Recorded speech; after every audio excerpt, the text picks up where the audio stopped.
After months of planning, I still can't believe we're finally back in Japan. It's just a 4 to 5 hour flight from Manila, and we spent 8 fun days exploring different parts of Tokyo.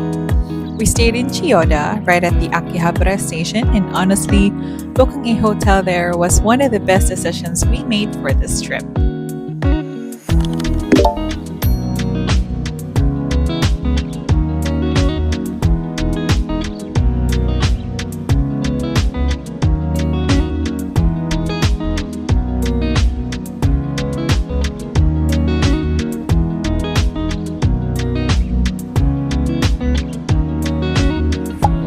As soon as we arrived, first order of business was ramen. We went to this famous spot just a few minutes walk from our hotel, Karashibi Miso Ramen. This place is known for its bold signature concept of kara, which means spice, and shibi, which means numbing. It was raining hard the next day, but we headed out to check one of the most anticipated spots on our list, Team Lab Borderless. Unlike a traditional museum, there's no fixed path to follow, no map, no order, so you can explore freely. Team Lab Borderless has no maps or routes. I actually think that makes it even more fun. You're kind of guessing which doors or rooms you've missed, and each space brings something new and exciting.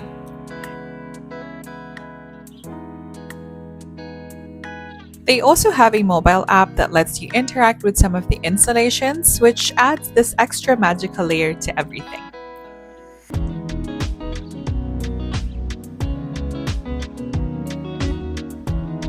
They even have this station where you can draw your own character, then see it come to life and move around on the walls, which is so cute and makes the whole experience feel personal and playful.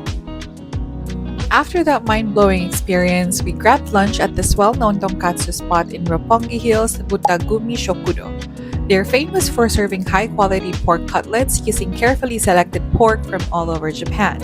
The breading is light and crispy, and the pork is so juicy, and you can really tell they take pride in the quality of the meat. We went for the standard loin cut, and it did not disappoint.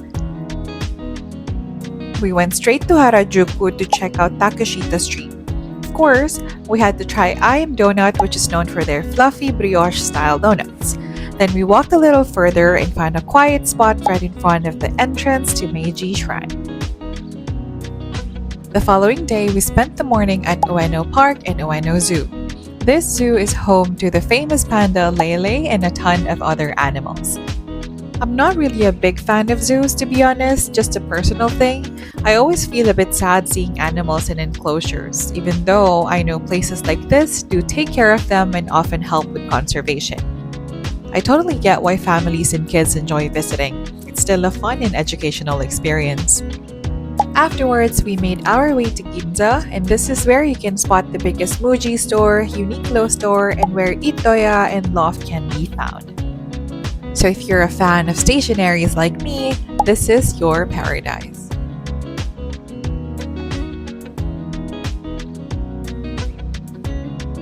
The next day, we went on a quick trip to Yokohama where you'll find the Nissen Cup Noodles Museum.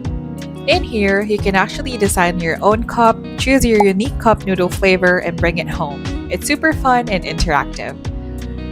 They also have an exhibit showing all the Nissen Cup products released over the years, so if you grew up eating cup noodles like me, you'll find this nostalgic. Yokohama is also where you'll find Minato Mai and Cosmo World, so you can easily spend an entire day here. Before heading back, we dropped by Shibuya, and I was honestly surprised that they were so cute just to take a photo with the Hachiko statue. The next day, we made our way to Nerima City, home of the Harry Potter Studio Tour Tokyo. The moment you enter, you're greeted with rows of merch and souvenirs, so if you're a Harry Potter fan like me, this place is just a dream. One of my favorite parts was the food hall, which is a full-on replica of the Hogwarts dining hall. Then the actual tour begins. You'll see the moving staircases, animated portraits, and a spell casting area. There's also the Mirror of Erised, Hagrid's hut, Ron's flying car, and that long alley outside Privet Drive where Harry lived. They recreated everything. his room, the living room where the letters flew out of the chimney, even the kitchen. The second half features the Hogwarts Express with rooms that show Harry's growth from year 1 to year 7. Then comes the Ministry of Magic, and along the way, you'll learn about the prop making, set design, sound effects, costumes, makeup, and masks. It ends in Diagon Alley, and finally, you'll see the Hogwarts Castle in all its glory. It's seriously magical. After that, we went to Shinjuku, and we're glad we didn't get lost in one of its many station exits. I think there are 200. We saw the building with the screen that usually shows the 3D cat, and unfortunately, it's not playing when we passed by. And we ended our night with the sukiyaki treat from a restaurant known for serving some of the best in the area. Next day, we headed out for a full day tour to see Mount Fuji. Since we were a big group, we booked a private tour for the day. Our first stop was the Trideto Pagoda, followed by the iconic view of Fuji from the Honcho Street. We also visited Oshinohakai Village, a peaceful traditional area with springs and food stalls.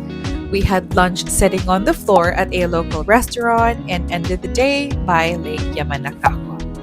Unfortunately, it was cloudy, so Fuji was a bit shy that day, but it's still worth it for the views and fresh air. Afterwards, Nanan and I went for a solo stop at Asakusa, and Nakamisu Street was already closed, but I still got to see the Sensoji Temple and even customize my own Uniqlo bag, which usually has a long queue, but in Asakusa, you only have to wait for a few hours. And of course, the perfect way to end any night in Japan, a quick trip to Don Quixote and a hot bowl of Ichiran ramen. On our second to the last day, we went to Kamakura, which is 1 to 2 hour train ride from Tokyo. And our first stop was the Komachi Street, where we checked out the Ghibli store and lots of cute local snacks. Then, a quick visit to the slam dunk anime spot at Kamakura Kokomai Station, where you can catch the iconic Enoden Green Train crossing. We also saw the Great Buddha of Kamakura at Gotokuin and ended our Kamakura trip with a peaceful stroll through the bamboo forest at Hokokuji Temple. There are still so many places in Tokyo and beyond that we haven't explored yet, but we're so glad to have experienced this trip with the family, visiting all these iconic spots, eating amazing food, and making memories that we'll never forget. And yes, we're already planning our return. So until next time, Japan!